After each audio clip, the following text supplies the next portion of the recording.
The sun was just beginning to rise over the small coastal town when Hyunwoo heard the knock on the door. It was barely past 5 in the morning, and the fishing boats were still quiet at the harbor. He rubbed his eyes and walked to the entrance, wondering who would visit at such an early hour. When he opened the door, his breath caught in his throat. Standing there was a man he thought he would never see again. The face was older, marked with new scars and lines that spoke of hard years. But those eyes were unmistakable. "Hyunwoo," the man said softly. "I'm home, Taewon." Hyunwoo's voice was barely a whisper. His older brother had been gone for 8 years. The government had declared him dead after his space mission went silent. Their mother still kept a photograph of him on the family altar.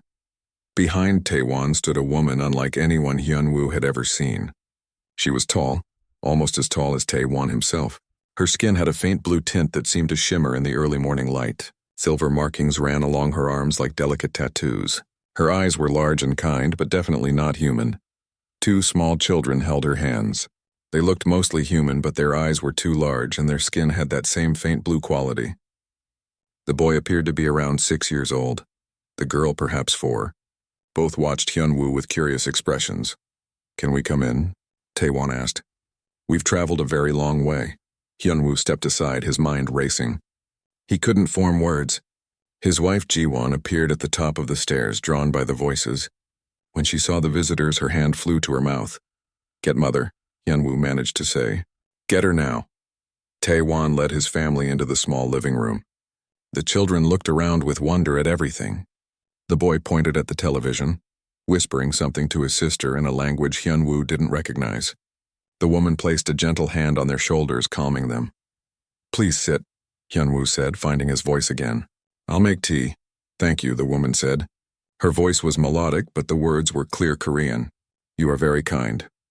Before Hyunwoo could respond, he heard footsteps rushing down the stairs. His mother Mi-sun appeared in the doorway, her hair still messy from sleep. She stared at Taewon for a long moment. Then her legs seemed to give out. Taewon caught her before she fell. "Mother," he said, his voice cracking with emotion. "I'm sorry. I'm so sorry." Mi-sun touched his face with shaking hands as if checking that he was real. Tears streamed down her wrinkled cheeks. "My son," she whispered, "my boy. You're alive." "Yes, mother. I'm alive." She held him for a long time, sobbing into his shoulder. Taewon closed his eyes, and Hyunwoo could see tears on his brother's face too. The woman and children watched quietly, respectful of the moment. Finally, Mi-sun pulled back. She looked at the woman and children. Her expression showed confusion, but also a grandmother's instinct. "Who are these people?" Taewon stood and gently took the woman's hand. "Mother, Hyunwoo Jiwon, this is Lyra, she's my wife." He gestured to the children. "And these are our children. The boy is Kai, the girl is Nari." The room fell silent. Hyunwoo felt dizzy. Jiwon gripped the back of a chair for support. "Your wife," Mi-sun repeated slowly. "But she's not human," Taewon finished. "I know, I have a lot to explain. But first, can we sit? The children are tired. We've been traveling for many months to get here." Jiwon moved into action, her practical nature taking over despite her shock. "Of course. Please everyone sit. I'll bring food." "The children must be hungry." Little Nari looked up at her father. "Papa, I'm thirsty." "We'll get you water, sweetheart," Taewon said, his voice tender. He looked at his mother. "They speak both Korean and their mother's language. I've taught them everything I could about Earth, about this family." Mi-sun sat down slowly, her eyes never leaving her grandchildren. Despite her confusion, there was already a softness in her gaze. "They're beautiful," she whispered. "They are," Taewon agreed. "And they're mine, ours." Hyunwoo finally found his voice again. "Brother, what happened to you?" "The government said the mission failed. They said everyone was dead. We held a funeral for you." "I know. I saw the records." Taewon sat down, pulling Kai onto his lap. Lyra held Nari close. "The mission did fail. We were attacked in deep space by a species we'd never encountered before. The ship was destroyed. Most of the crew died. But you survived," Hyunwoo said. "Some of us did. We crashed on a planet far from Earth. Lyra's people found us. They saved our lives. My people are called the Villani," Lyra added softly. "We have watched your planet for many years but never made contact. When we found the survivors, we had to make a choice. Our laws said to leave them, but we could not let them die. She saved me, Taewon said, looking at his wife with clear love in his eyes. She and her people healed us, fed us, gave us shelter. Over time, I learned their ways, and we fell in love. Ji-won brought tea and rice cakes. The children's eyes lit up when they saw the food. May we? Kai asked his mother politely. Yes, eat, Lyra said with a smile. Watching her grandchildren eat, Mi-sun seemed to relax slightly. Why didn't you come home sooner? She asked Taewon. 8 years. We thought you were dead. I couldn't. The journey back took years, and I had to make sure it was safe. For all of us. Taewon's expression grew serious. Mother, the species that attacked us, they're still out there. They're dangerous, and they might be coming here. Hyunwoo felt cold fear grip his stomach. Coming here? To Earth? I don't know for certain, but I had to warn you. Warn everyone. That's part of why we came back. Only part? Ji-won asked. Taewon looked around the small room at his mother, his brother, the home where he'd grown up. I came back because this is my home. Because I wanted my children to know their human family. Because Lyra deserves to be recognized as my wife, not hidden away like a secret. Outside, the sun had fully risen. Through the window, Hyunwoo could see neighbors starting their day. Soon, people would notice the strange visitors at the old fishing family's home. Word would spread quickly in a small town like this. People will talk, he said quietly. Let them talk, Taewon replied. I've faced worse than gossip. Little Nari climbed down from her mother's lap and walked over to Mi-sun.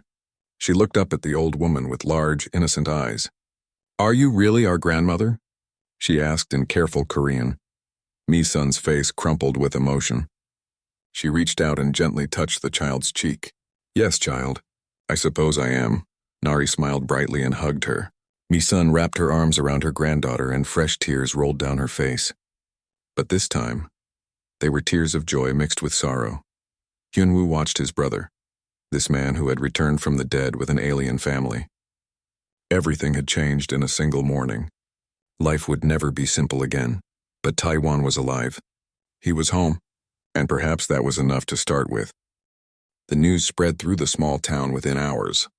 By noon, curious neighbors had walked past the house 3 times trying to catch a glimpse of the strange visitors. By evening, a black government car arrived. Hyunwoo watched from the window as 2 people in dark suits stepped out. A man and a woman, both carrying official badges. Behind them came another vehicle with 4 soldiers. Taewon, Hyunwoo called out. We have company. Taewon came to the window, Lyra beside him. When he saw the government officials, his jaw tightened. I knew this would happen. I was hoping for more time. What do they want? Lyra asked quietly. To ask questions. To make sure we're not a threat. He squeezed her hand. Let me do the talking. The knock on the door was firm and professional. Hyunwoo opened it to find the man in the suit holding up his identification. Commander Park, National Intelligence Service. This is Dr. Hana, xenobiological consultant. We need to speak with Taewon immediately. He's my brother, Hyunwoo said, standing his ground. This is our family home. We understand. We're not here to cause trouble. But you must understand this is a matter of national security. Commander Park's voice was calm but firm. A man declared dead for 8 years returns with alien beings. We have protocols. Taewon appeared behind Hyunwoo. It's all right, brother. Let them in. The officials entered, followed by 2 of the soldiers. The other 2 remained outside. Dr. Hana's eyes immediately found Lyra, who stood protectively in front of the children. The doctor's expression showed professional curiosity mixed with wonder. Remarkable, Dr. Hana whispered. They're not specimens, Taewon said sharply. They're my family. Commander Park pulled out a tablet. Mr. Taewon, we have many questions. First, we need to verify your identity. Then we need medical examinations of everyone. Standard quarantine protocols. Quarantine? Mi-sun spoke up from her chair. You want to take them away? Not take them away, ma'am. But we need to ensure there are no biological hazards. Surely you understand. We expected this, Lyra said calmly. We are willing to cooperate. But we will not be separated from our children. That can be arranged, Dr. Hana said quickly. We can set up here in your home. We have mobile equipment. It will take a few days. Taewon looked at his mother, then at Hyunwoo. I'm sorry to bring this trouble to your home. This is your home too, Mi-sun said firmly. These people can do their tests, but you're staying here. Commander Park nodded. Agreed. Now, Mr. Taewon, tell us what happened to Mission 7. For the next hour, Taewon recounted the story. The attack in deep space, the ship breaking apart, the desperate escape pods, the crash on an unknown planet. He spoke in clear, simple terms, but Hyunwoo could hear the pain beneath the words. 17 of us survived the crash, Taewon said. Only 8 lived through the first week. Injuries, exposure, lack of supplies. We would have all died if the Vellani hadn't found us. Tell me about the species that attacked you, Commander Park said, leaning forward. We called them the Krell. They came without warning, without communication. Their ships were fast and heavily armed. They didn't want to talk. They just wanted to destroy. Why? I don't know. The Vellani have been fighting them for decades. They're aggressive, territorial. They attack other species on sight. Dr. Hana turned to Lyra. Is this true? Your people are at war? Not war in the way you might understand, Lyra replied. The Krell do not negotiate. They do not seek peace. They only expand and conquer. My people defend ourselves and warn others when we can. And you brought this to our planet? Commander Park's voice had an edge now. We brought warning, Taewon said firmly. The Krell were already moving in this direction. Earth is isolated, unprotected. You need to know what's out there. The room fell silent. Hyunwoo felt his stomach turn. He'd been so focused on the shock of his brother's return that he hadn't fully processed the danger. Are we in immediate danger? He asked. I don't think so, Taewon said. Not yet.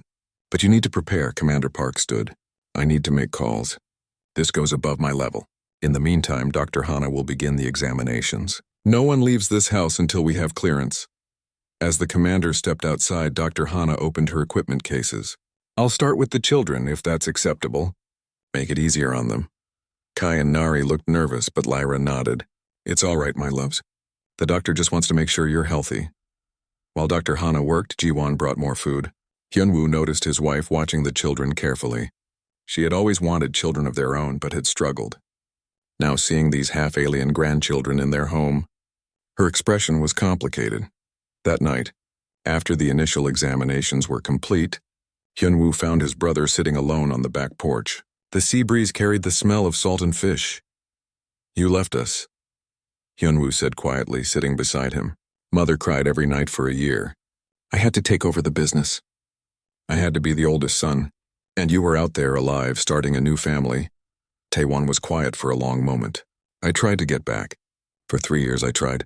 But the technology wasn't there. The Vellani don't travel the way we do. Their ships are different. It took time to build something that could make the journey. You could have sent a message. By the time I could, I was afraid. Afraid of what I'd find when I came back. Afraid you'd all moved on. Afraid I'd bring danger to you. He turned to look at his brother. I'm not the same person who left. War changes you. Love changes you. I've killed beings from 3 different species. I've watched friends die. I've held my children as they were born light years from Earth. Hyunwoo heard the pain in his brother's voice. Do you regret it? Coming back? No, never. This is where I'm meant to be. All of us. Taewon looked up at the stars. But I know it won't be easy. For any of us. Inside they could hear Misun singing a soft lullaby to Nari. The old woman had taken to her new grandchildren quickly, despite their appearance. Kai was showing Jiwon a small device that created holographic pictures of his mother's homeworld. The children, Hyunwoo said. What are they exactly? They're the first of their kind. Half human, half Vellani. They have abilities from both sides. They're stronger than human children. Their minds work differently. But they're still just kids who want to play and learn and be loved. The government won't let this go. You know that. I know. But I won't let them use my family as experiments either. That's why I need you, brother. I need you to stand with us. Hyunwoo thought about his quiet life, the fishing business, the simple routines. All of that was gone now. His brother had brought the universe to their doorstep, but Taewon was still his brother. I'll stand with you, Hyunwoo said finally. We're family. That's what matters. Taewon gripped his shoulder gratefully. Thank you. Inside the house, Dr. Hana was reviewing her findings with Commander Park, who had returned. Through the window, Hyunwoo could see them talking seriously, gesturing at screens and documents. Whatever was coming, it was bigger than just their family. The universe had found them, and nothing would ever be the same again. 3 days passed in the family home under quarantine. More officials came and went. Dr. Hana completed her tests and found nothing dangerous. The children were healthy, if unusual. Lyra's biology was fascinating but not threatening to humans.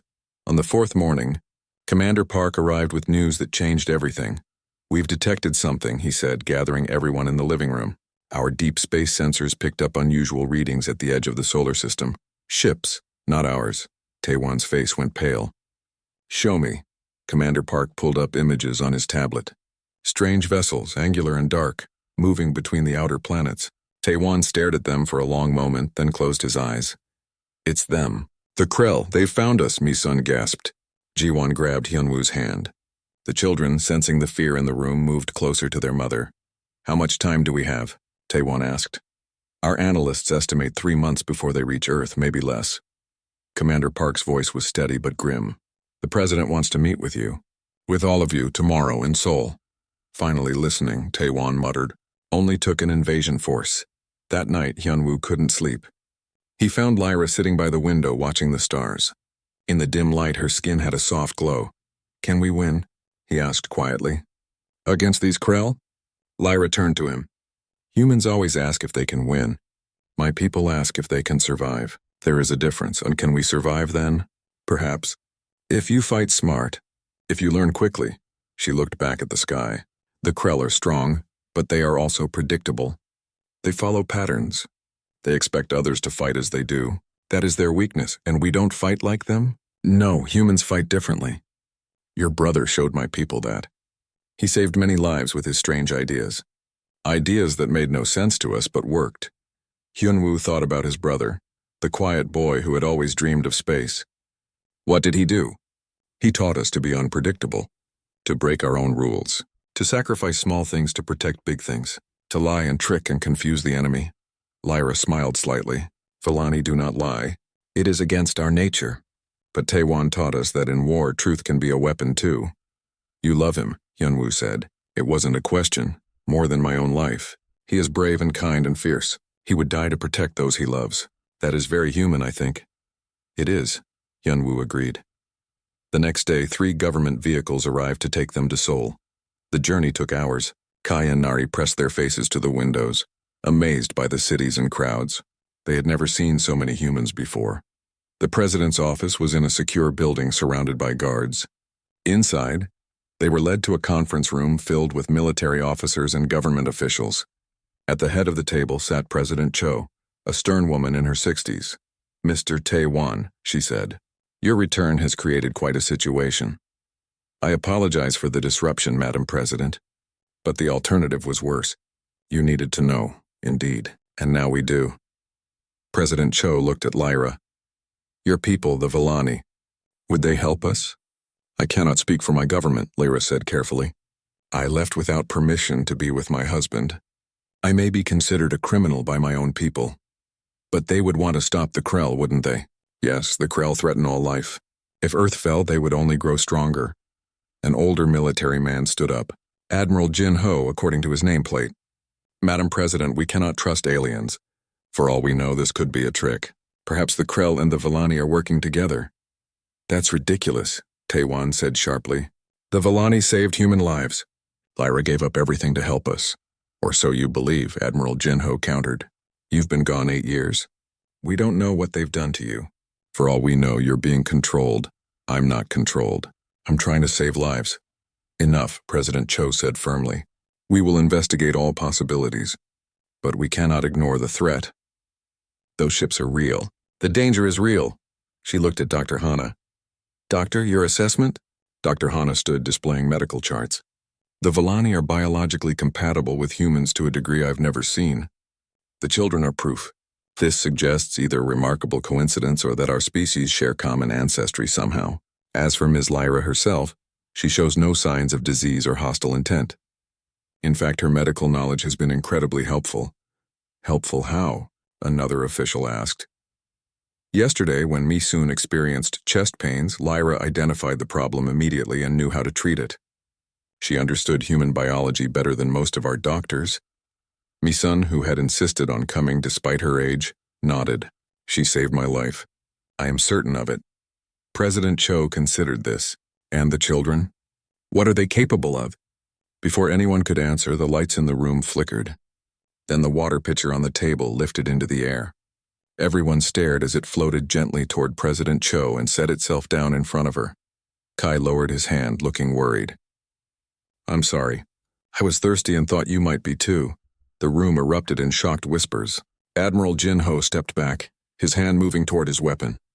"You see? They're dangerous." "He's 6 years old," Taewon said, standing protectively. "He was trying to be helpful." "Helpful? He just violated the laws of physics." "Actually," Dr. Hana said excitedly, "this is fascinating." Controlled telekinesis. The Vellani must have natural psychic abilities that combined with human genetics to create something new. President Cho held up her hand for silence. She looked at Kai, who seemed scared by all the attention. "Young man, can you control this ability?" "Yes, ma'am," Kai said quietly. "Mother teaches us. We only use it when necessary. Show me something else, something that could help us." Kai looked at his father, who nodded. The boy closed his eyes, concentrating. Suddenly, holographic images appeared in the air above the table. Ships, star maps, battle formations. It was information from his mother's mind displayed for all to see. "This is the Krell fleet," Nari said, speaking up for the first time. She was younger but just as capable. "This is how they attack. These are their weak points." The military officers leaned forward, studying the display. Admiral Jinho's skepticism began to crack as he saw the tactical value. "Where did you learn this?" he asked the children. "Mother teaches us," Nari said simply. "And father too. We know many things." President Cho looked at Taiwan with new respect. "You've been training them." "Of course. They need to understand both sides of their heritage. And in case the Krell came, I wanted them to know how to help." A younger officer, Lieutenant Bora, spoke up. "Sir, if we could learn their tactics, their technology, we might have a chance." "That depends on the Vellani," President Cho said, turning to Lyra. "Would your people help us if we asked?" "I do not know, but I can try to contact them. It has been years since I left." "Do it. We need every advantage." Lyra pulled out a small device from her pocket. It looked like a crystal that glowed softly. She spoke into it in her own language, a beautiful flowing sound. Then they waited. After several minutes, a holographic figure appeared above the device. An older Vellani man with elaborate silver markings and wise eyes. He looked at Lyra with an expression that mixed sadness and disappointment. "Father," Lyra said softly. "Daughter, so you yet live. I do. And I need our people's help. Earth is in danger. The Krell have found them." The figure, Elder Soren, looked around at the assembled humans. "You brought the enemy to an innocent world. This is why you were forbidden from staying with the human. I brought warning, and a chance for alliance. Please, Father, humans are not ready to face the Krell alone." Elder Soran was silent for a long moment. "I will bring your request to the council, but I promise nothing. You chose your path, daughter. Now we must choose ours." The hologram faded. Lyra lowered her head and Taewon put his arm around her. President Cho stood. "We prepare for the worst and hope for the best. Admiral Jinho, begin defensive preparations. Dr. Hana, work with our guests to understand everything about the Krell. Lieutenant Bora, you'll coordinate training programs." "Yes, ma'am," they all responded. As the meeting ended, Yunwoo realized that his simple life was truly over. His brother hadn't just brought back a family, he'd brought back a war. But looking at those two small children, so brave and strange, Yunwoo thought perhaps there was hope after all. If children could bridge two worlds, maybe humanity could too. 2 weeks after the meeting in Seoul, the world knew everything. The government had tried to keep it secret, but secrets like this never lasted. News of alien contact spread across every television, phone, and computer screen on Earth. The reactions were mixed. Some people were terrified. Others were excited. Religious leaders debated what it meant. Scientists begged for access to Lyra and the children. The world was changing by the hour. Taewon and his family were moved to a secure military facility outside Seoul for their protection. Hyunwoo and his family came with them. They all stayed in a comfortable apartment within the base, but it felt like a cage sometimes. "I don't like it here," Nari told her father one evening. "There are too many soldiers. They look at us like we're strange." "You are strange, sweetheart," Taewon said gently. "But strange can be wonderful. Those soldiers are just scared. They've never seen anyone like you before. Will they hurt us?" "I won't let them. Neither will Uncle Hyunwoo or Grandmother. You're safe." But Taewon wasn't sure if that was true. Every day brought new pressure. Admiral Jinho wanted to study the children like specimens. Other officials suggested using Lyra as a bargaining chip if the Villani arrived. Only President Cho kept the more extreme voices in check. The breakthrough came during a training exercise. Lieutenant Bora had gathered a group of pilots to learn about Krell tactics. Kai had volunteered to help demonstrate using his abilities. They were in a simulation room, watching holographic Krell ships attack a human fleet. The human ships were being destroyed rapidly, unable to match the Krell's speed and firepower. "Stop," Kai said suddenly. "You're fighting wrong." "Excuse me," Admiral Jinho said sharply. He had been observing the exercise. "How would you know how to fight?" "Father taught me." "He taught the Villani. You need to fight like humans, not like Villani or Krell." "And what does that mean?" Kai looked at his father. Taewon nodded encouragingly. The boy took control of the simulation, manipulating it with his mind. The human ships changed their tactics. Instead of meeting the Krell head-on, they scattered. They used asteroids for cover. They pretended to retreat, then ambushed from unexpected angles. One human ship even rammed a Krell vessel, sacrificing itself to take out a larger enemy. "That's suicide," Admiral Jinho said. "That's human," Taewon corrected. "We're willing to sacrifice, but we're also clever about it." That pilot didn't just die. He took out their command ship. Now their fleet is confused. The simulation continued. The human ships, outnumbered and outgunned, slowly turned the tide. They used tricks, feints, and unpredictable movements. The Krell, following their rigid patterns, couldn't adapt fast enough. When the simulation ended with a human victory, the room was silent. Finally, Lieutenant Bora spoke. "That was brilliant. That was desperation," Taewon said. "But it works. The Krell are powerful, but they're predictable. They expect everyone to fight with honor and tactics. Humans don't care about honor in survival situations. We care about winning." "Some would say that's dishonorable," Admiral Jinho observed. "Some would say that's practical," President Cho said. She had entered the room without anyone noticing. "Mr. Taewon, can you teach our forces to fight this way?" "Yes, Madam President, but it will take time, and you'll need to let me do it my way, which is mixed units. Human and Villani together if they come, breaking traditional command structures, giving junior officers freedom to improvise. It goes against everything military tradition teaches." Admiral Jinho looked offended. "You want to destroy discipline?" "I want to create flexibility. The Krell count on us being rigid. We need to be water, not stone." President Cho considered this. "You'll have your chance, but we need the Villani here first." "Any word from them?" Lyra stepped forward. "My father contacted me this morning. The council has agreed to send a fleet. Not a large one, but enough to help. They will arrive in 3 weeks. 3 weeks, President Cho repeated. "And the Krell?" 6 weeks, maybe 7, Commander Park reported. "We have time, but not much. Then we use every moment." President Cho looked at Taewon. "You have command of the training program. Admiral Jinho will provide resources, but you make the decisions. Lieutenant Bora, you'll be his second." Admiral Jinho's face reddened, but he nodded stiffly. "Yes, Madam President." The next 3 weeks were intense. Taewon worked with hundreds of pilots, soldiers, and tacticians. He taught them to think differently, to break their own rules, to embrace chaos as a weapon. Kai and Nari helped, using their abilities to create perfect simulations. They could project Krell tactics directly from their mother's memories, making the training incredibly realistic. Yunwoo watched his brother transform into a leader. The quiet man who had loved fishing and stargazing was now commanding rooms full of military personnel, and they listened because what he taught them worked. Jiwon helped in her own way, organizing the logistics. She made sure everyone was fed, rested, and equipped. Misun, despite her age, became a calming presence for the young soldiers who were scared. The family worked together, human and Villani, because that's what families did. When the Villani fleet arrived, it was like nothing Earth had ever seen. 30 ships, elegant and gleaming, entered orbit around the planet. They were smaller than expected, but their technology was clearly advanced. A shuttle landed at the military base. Elder Soren himself emerged along with other Villani officials. He walked slowly toward Lyra, who stood waiting with her family. "Father," Lyra said formally. "Daughter." Elder Soran looked at Kai and Nari. His expression softened slightly. These are my grandchildren? Yes, Kai and Nari. Your blood and Taiwan's blood mixed together. Elder Soren knelt down, studying the children.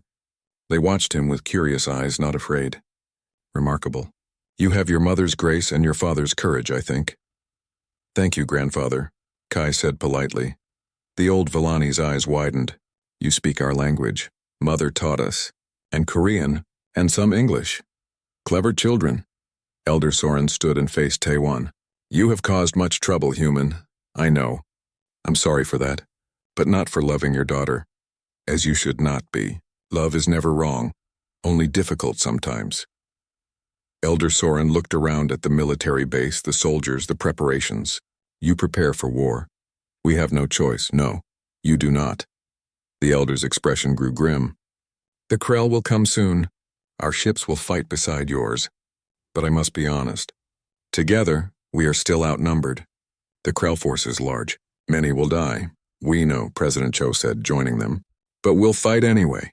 This is our world, yes, and that is why we came. Because you will fight, we must fight. We cannot let another world fall. That evening, Taiwan found Hyunwoo on the roof of their building looking at the stars. The Villani ships were visible as bright points in the sky. Are you scared? Hyunwoo asked. Terrified, Taiwan admitted. I've been in battle before. I know what's coming. People I care about will die. Maybe me, maybe you, maybe Lyra or the children. Then why do it?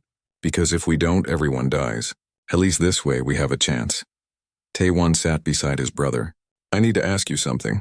If I don't survive, will you take care of my family? Of course. They're my family too now. Kai and Nari, they'll need guidance. They're special, but they're still just kids.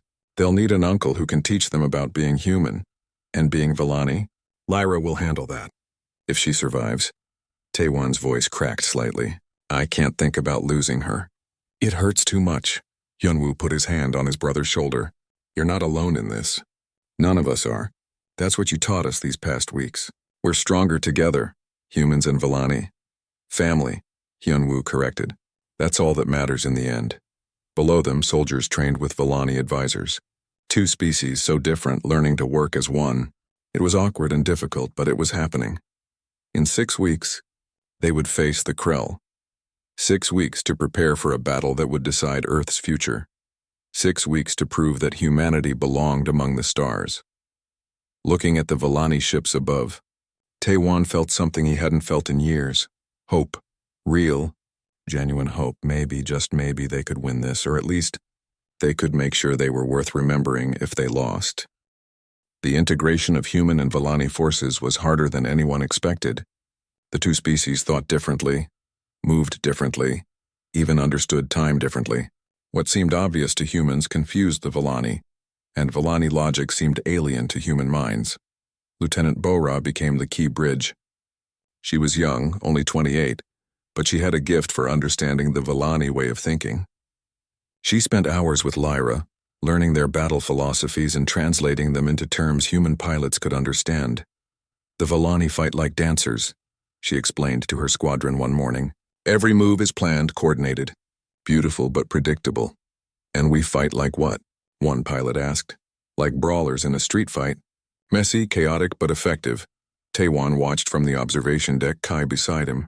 The boy had insisted on watching the training sessions, claiming he could learn both human and Villani tactics better by seeing them practiced. Father, why don't they just fight together naturally? Kai asked. Because natural instinct pulls them different directions. Humans want to improvise. Villani want to follow the plan. Both are right. Both are wrong. The trick is finding balance. How do you find balance? By trusting each other. By knowing that your wingman might do something unexpected, but they're still on your side. Below, Bora was demonstrating a new formation. 3 human ships and 2 Villani ships mixed together. The Villani would provide shields and long-range support.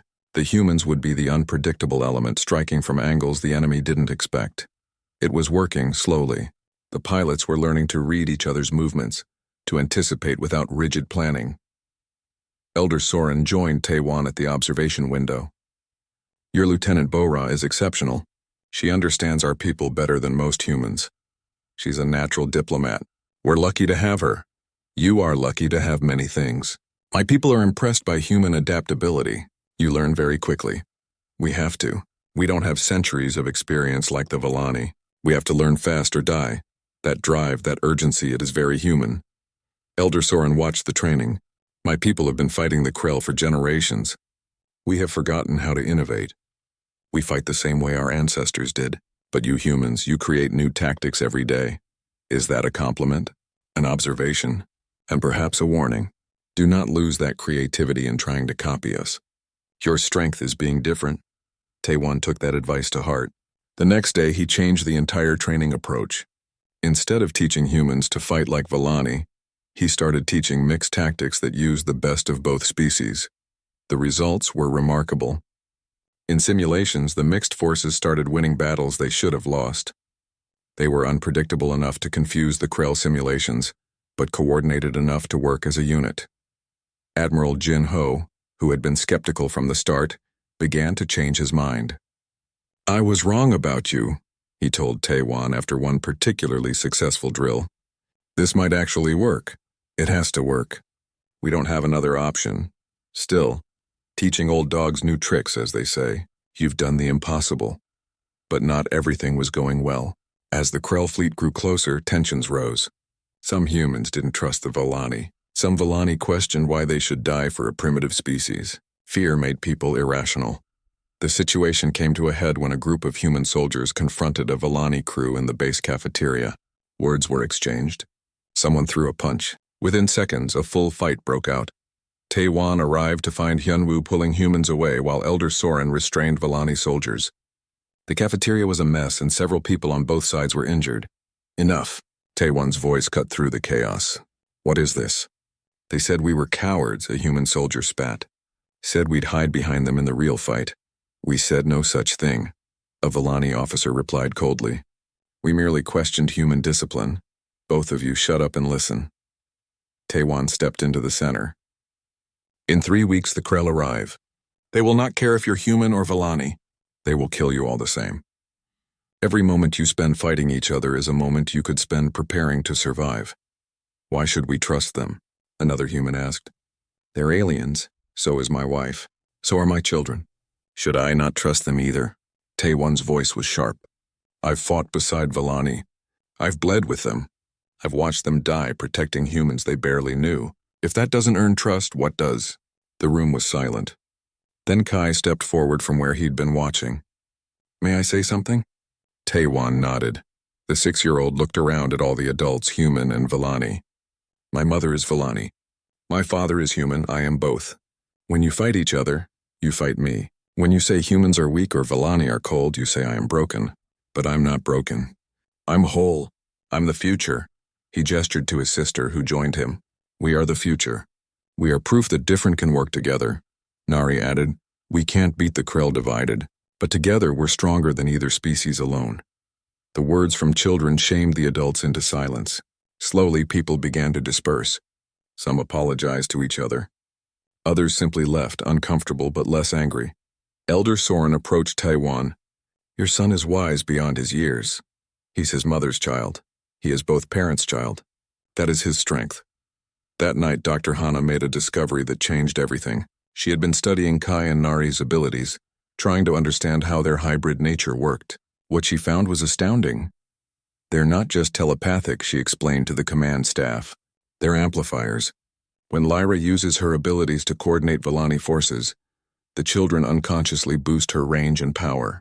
They can connect minds across vast distances. What does that mean tactically? Admiral Jin Ho asked. It means perfect coordination. If Lyra is in the command center with the children, she could link every Vallani ship and pilot. No communication delays, no miscommunication. They'd all act as one mind. That's a massive advantage, President Cho said. But it puts the children at risk. They'd be in the command center during the battle. No, Taewon said immediately. Absolutely not. They're 6 and 4 years old. I won't put them in danger. They're already in danger, Lyra said quietly. If Earth falls, we all die, including them. At least this way, they contribute to our survival. They're children. They are our children, and they are more capable than you give them credit for. Lyra looked at him with determined eyes. I have already discussed this with Kai and Nari. They want to help. Want to help? They're babies. They are hybrid beings with abilities neither of us fully understand. And they know the stakes. Lyra took his hand. I do not want to risk them either. But I will not coddle them when they can save lives. That would be the greater cruelty. Taewon looked at his children. Kai stood straight, trying to look brave. Nari held her brother's hand, but her expression was resolute. Do you understand what this means? He asked them. The command center will be a target. If the Krell break through, you could die. We know, Father, Kai said. But Uncle Hyunwoo told us that family protects each other. We want to protect everyone. Taewon felt his heart breaking. His children, so young, already having to face war. But Lyra was right. This was the reality they lived in. All right, he said finally, but I'll be there with you. Every moment. You're needed in the field, Admiral Jin Ho said. You're our best tactician. I don't care. My children need me more than your pilots do. Someone else can lead the squadrons. Lieutenant Bora stepped forward. I can do it, sir. You've taught me everything you know. I can lead in your place. Bora, you've only been training for weeks. And I learned from the best. Let me prove it. Her eyes were steady. Your family needs you. The fleet needs a leader, but your children need their father. I'll be your hands in the field. You be the guardian here. Taewon looked at the young lieutenant with new respect. You're sure? Yes, sir. Then the fleet is yours, Lieutenant. Make me proud. I will, sir. As the meeting ended, Hyunwoo pulled Taewon aside. You made the right choice. Family comes first, I hope so. I hope I'm not being selfish. You're being a father. There's nothing selfish about that. In the command center, technicians were already preparing stations for Lyra and the children, special seats, monitoring equipment, safeguards in case something went wrong. Taewon watched them work and thought about how far they'd come. A month ago, his family was unknown to Earth. Now they were central to humanity's defense. 2 weeks until the Krell arrived. 2 weeks to finish preparations. 2 weeks to hold his children and hope they'd all survive what was coming. He looked at Lyra, coordinating with the Vellani fleet commanders. She was so strong, so capable. He'd fallen in love with her courage, and now that courage might save 2 worlds. If they survived this, Taewon promised himself, he'd take his family back to the coast. Back to the simple house where his mother still sang lullabies. Back to peace if such a thing was possible anymore. But first they had to win. The Krell fleet arrived 3 days earlier than expected. Alarms screamed through the military base at dawn. Taewon bolted from sleep, his training kicking in immediately. They're here. Commander Park's voice crackled over the intercom. All personnel to battle stations. This is not a drill. Lyra was already awake, helping the children dress in the special protective suits that had been prepared for them. Kai looked scared but determined. Nari was crying quietly. It's all right, my love, Lyra whispered to her daughter. Be brave like your father taught you. I don't want anyone to die, Nari sobbed. Neither do I, that's why we fight. To protect life, Hyunwoo burst into the room. The transports are ready. We need to get to the command center now. They ran through corridors filled with soldiers rushing to their posts. The base was organized chaos. Everyone knew their job. Everyone knew the stakes. The command center was a massive underground facility designed to survive direct hits. Screens covered every wall, showing the space above Earth. The Krell fleet was visible now, dark shapes against the stars. There were so many of them. Count as 73 ships, a tactical officer reported, heavy cruisers, destroyers, and 1 command vessel. They're forming attack formation. Our forces, Admiral Jin Ho asked. 30 Vellani ships in position, 42 human ships ready. All pilots are green and ready to launch. President Cho stood at the center of it all, her face grave but controlled. Launch all fighters. Engage at maximum range. Make them fight for every meter. Space filled with ships as humanity's defense fleet launched. Lieutenant Bora led the first wave, her voice calm over the radio as she coordinated the attack. Remember your training, she told her pilots. We're not trying to win pretty. We're trying to survive. Use every trick, every dirty move. Make them work for it. The first engagement happened near Mars. Human fighters, smaller and faster than the Krell vessels, swarmed around the enemy formation. They didn't try to match firepower. Instead, they used hit-and-run tactics, striking from unexpected angles. The Vellani ships provided support, their powerful shields protecting the more fragile human craft. Their weapons, more advanced than anything Earth possessed, carved through Krell armor. But the Krell were experienced. They adapted quickly, forming defensive screens that caught the human fighters. Ships began to fall, tiny lights winking out on the command screens. "We're losing too many," Admiral Jinho said grimly. "At this rate, we'll be depleted before they even reach Earth." "Then we change tactics," Taewon said. He was standing near Lyra's station, where she sat with the children. "Lyra, can you link with the Vellani ships now?" "Yes, Kai. Nari, are you ready?" Both children nodded. They held their mother's hands. Lyra closed her eyes, and suddenly her consciousness expanded outward. Through her children's amplification, she touched the mind of every Vellani pilot and commander. On the screens, the Vellani formation changed instantly. Every ship moved as one, responding to threats before they materialized. The coordination was perfect, almost beautiful to watch. "Incredible," Commander Park whispered. "That's only half of it," Taewon said. "Bora, execute Plan Chaos Storm." "Copy that, sir." "All human units break formation. Initiate random attack patterns." The human ships scattered like startled fish. There was no pattern, no coordination, just pure chaos. Some ships retreated. Others charged forward.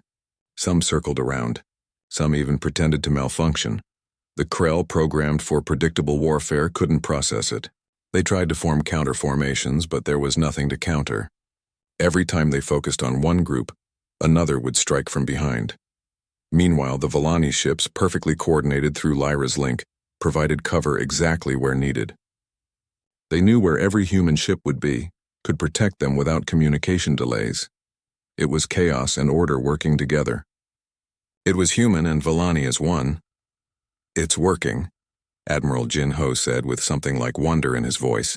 "By God, it's actually working." But the Krell were adapting. Their command ship, larger than anything else in the fleet, began directing forces with new tactics. They stopped trying to predict and simply overwhelmed with numbers. "They're pushing through," the tactical officer reported. "The Krell command ship is moving toward Earth. If it gets in range, it can bombard the surface." "We can't let that happen," President Cho said. "Send everything we have to stop it." "They'll be cut apart," Admiral Jinho protested. "That ship is too heavily defended." "Then we need a sacrifice play," Taewon said quietly. "Something they won't expect." Everyone looked at him. They all knew what he meant. A kamikaze run, just like he'd taught them. One ship loaded with explosives deliberately crashing into the enemy. "I'll do it," said a voice over the radio. It was Captain Dae-hyun, Taewon's old commanding officer from the original mission. "I'm the oldest pilot here. Might as well make my last flight count." "Captain, you don't have to," Bora said. "Yes, I do. This is what humans do. We protect our home, whatever the cost." There was a pause. "Taewon, if you can hear me, take care of yourself. And tell your family they're amazing." "Dae-hyun, wait," Taewon started to say, but the captain's ship was already moving. It accelerated toward the Krell command vessel, engines burning at maximum. The Krell noticed too late. They fired, but the small human ship was too fast, too determined. The impact was spectacular. The explosion tore through the Krell command ship's hull, setting off secondary explosions. The massive vessel shuddered, listing to one side as systems failed. In the command center, everyone watched in silence. A hero had just died. A human had sacrificed everything for others. "The command ship is damaged but still operational," the tactical officer reported. "Wait. Their formation is breaking up. They're confused without full command authority." "Now," Taewon said, "hit them now before they reorganize." All forces, full assault, Bora rallied the fleet. Human and Vellani ships struck together, exploiting the confusion.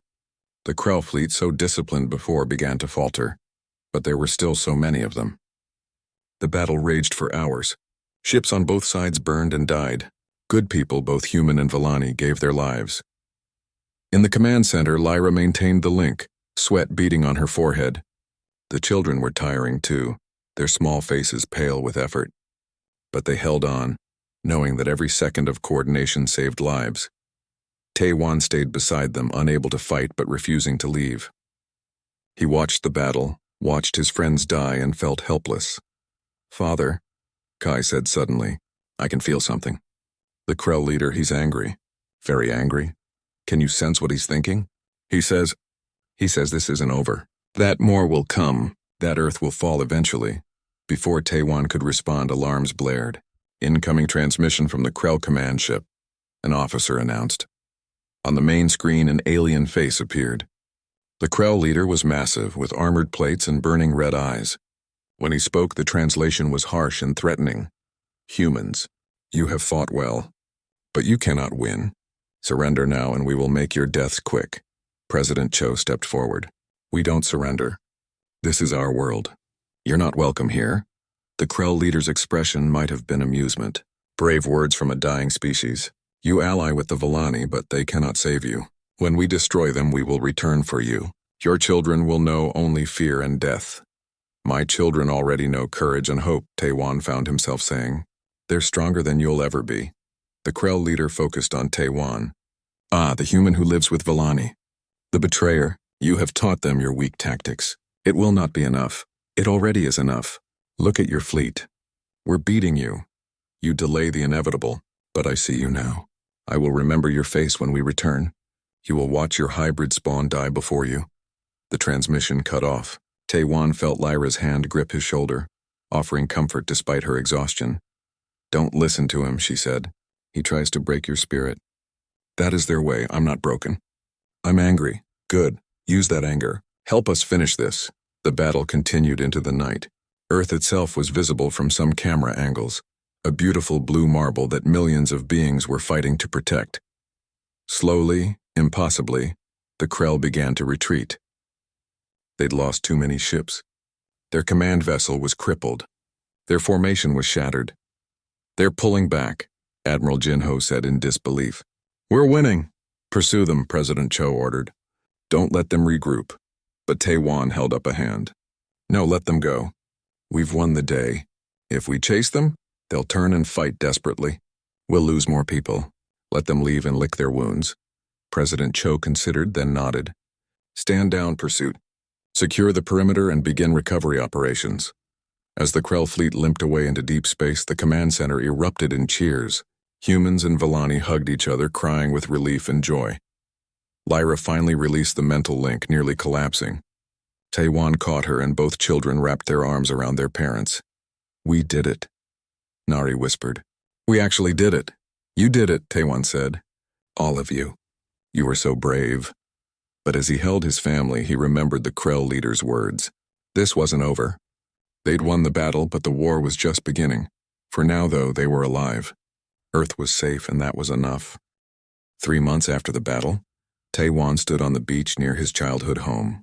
The morning sun painted the ocean gold and orange. The familiar smell of salt and fish filled his lungs. For the first time in years, he felt at peace. Behind him, the small house was alive with activity. Mi-sun was teaching Lyra how to make kimchi, the traditional way. Through the open window, he could hear his mother's patient instructions and Lyra's careful questions. The alien woman who had crossed the stars was now learning to make fermented cabbage in a Korean kitchen. Kai and Nari were playing in the waves with Hyunwoo, their laughter carrying on the breeze. The children looked healthier now, not as pale and tired. The weight of war was slowly lifting from their small shoulders. Uncle, watch this, Kai called out. He used his abilities to lift a wave, shaping it into a twisting column of water. Nari clapped her hands, then added her own power, making the water sparkle with colors. Very impressive, Hyunwoo called back. But remember what your father said. Save your energy. We're just playing, Nari protested. Playing is good, but control is better, Taewon smiled. His brother had taken to being an uncle naturally. Hyunwoo spent hours with the children, teaching them about fishing, about the ocean, about simple human joys that had nothing to do with war or abilities. Jiwon emerged from the house carrying a tray of drinks.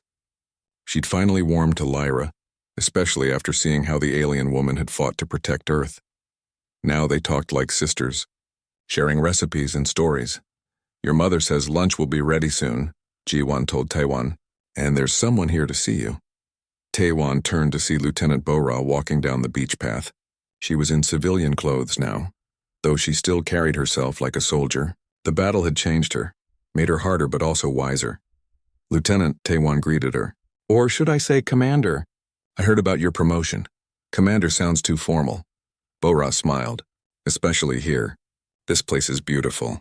It's home. Thank you for coming. I wanted to see how you were doing. And to bring news, she pulled out a tablet. The Joint Defense Council wants you back. They're building a permanent Earth-Villani military alliance. They need experienced leaders. I'm retired. You're 36 years old. That's hardly retired age. I'm a father first now. A husband. That's enough. Bora looked at the children playing in the waves. They're remarkable.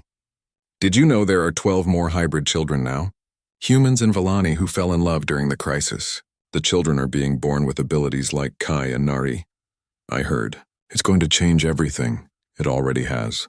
The Villani Council formally recognized Earth as an ally species.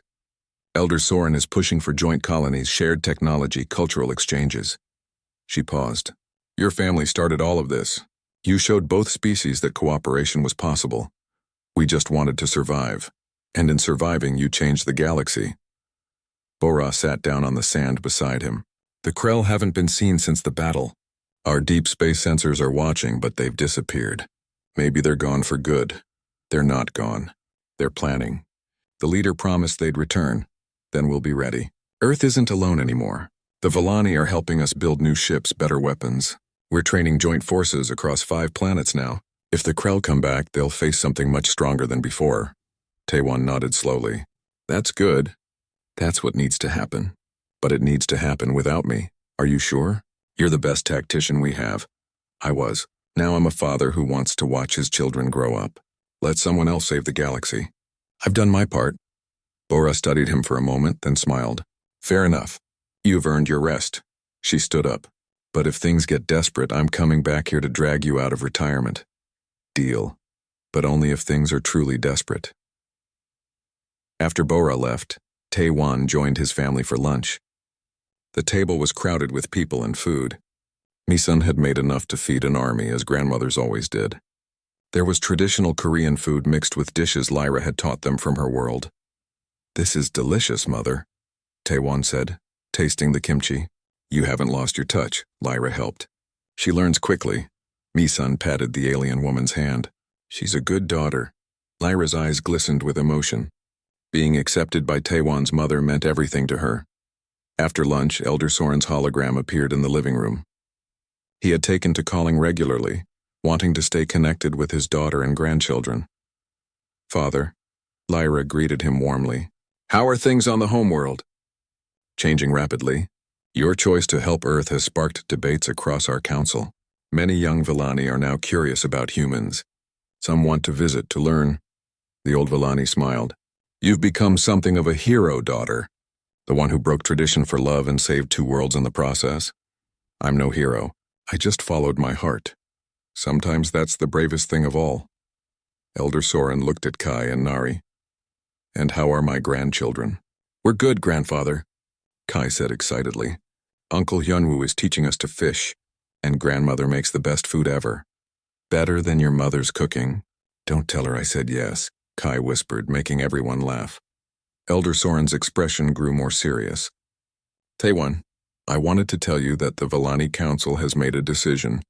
Your family's courage has shown us a new path. We are opening formal diplomatic relations with Earth. Ambassadors will be exchanged. Trade agreements signed. Most importantly, we are committing to joint defense. If the Krell return, or if any threat emerges, our species will face it together. That's excellent news, Taewon said. Thank you, Elder. Thank you. You brought our peoples together. You showed us that different species cannot just coexist but thrive together. He paused. There is one more thing. The Council wishes to formally recognize your marriage and give Kai and Nari full Villani citizenship, along with their Earth citizenship. They will belong to both worlds equally, Lyra gasped. Father, truly? Truly, it required much debate, but the vote was clear. Your children are the future. They deserve to be celebrated, not hidden. After the call ended, the family sat in comfortable silence. Outside, the sun was setting, painting the sky in brilliant colors. This small house on the Korean coast had become the center of something much larger than any of them had imagined. That evening, Hyunwoo made an announcement. Jiwon and I have decided something. We're joining the United Defense Force, not as soldiers but as support staff. Someone needs to help coordinate the logistics, make sure everyone's fed and supplied. Are you sure? Taewon asked. It's a big commitment, I'm sure.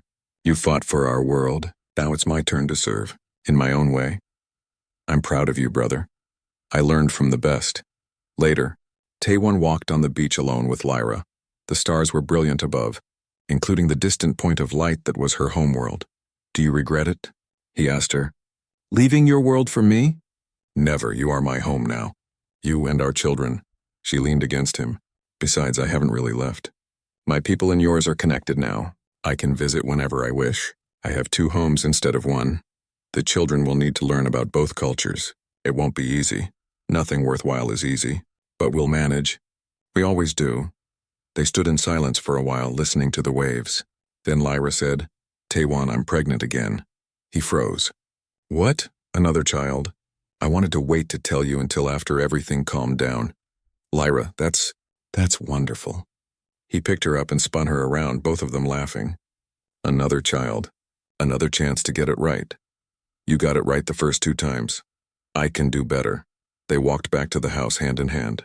Inside, Misun was putting Kai and Nari to bed, singing them an old Korean lullaby. The children's voices joined in, mixing Korean words with Villani melody. Taewon watched through the window and felt his heart swell. This was what he'd fought for. Not glory or victory, but this moment. His family safe and happy, singing together under Earth's sky. In the morning, he would help Hyunwoo with the fishing nets. He would teach his children more about their heritage. He would live a simple, quiet life, but tonight he was simply grateful. Grateful to be alive, to be home, to have love. The Krell might return someday. New threats might emerge. The galaxy was vast and dangerous, but for now there was peace. And in that peace there was hope. Hope that different species could unite. Hope that love could cross any barrier. Hope that humanity belonged among the stars, not as conquerors but as friends. Taewon had been gone for years, lost to space and war. But he had returned with more than he'd left with. He'd returned with family, with purpose, with proof that the impossible was possible. And that was enough, more than enough. As he drifted to sleep that night, surrounded by his family, Taewon dreamed of the future, a future where hybrid children played freely under many suns, where humans and Villani built worlds together, where the scars of war healed into stories of courage. He had been gone for years, but now he was home, and he would never leave again. Outside, the stars watched silently. Among them, somewhere in the vast dark, the Krell fleet regrouped and planned. Their leader hadn't forgotten the human who had defied him. A promise had been made. A threat issued, they would return, but when they did, they would not face a divided galaxy. They would face something new, something stronger,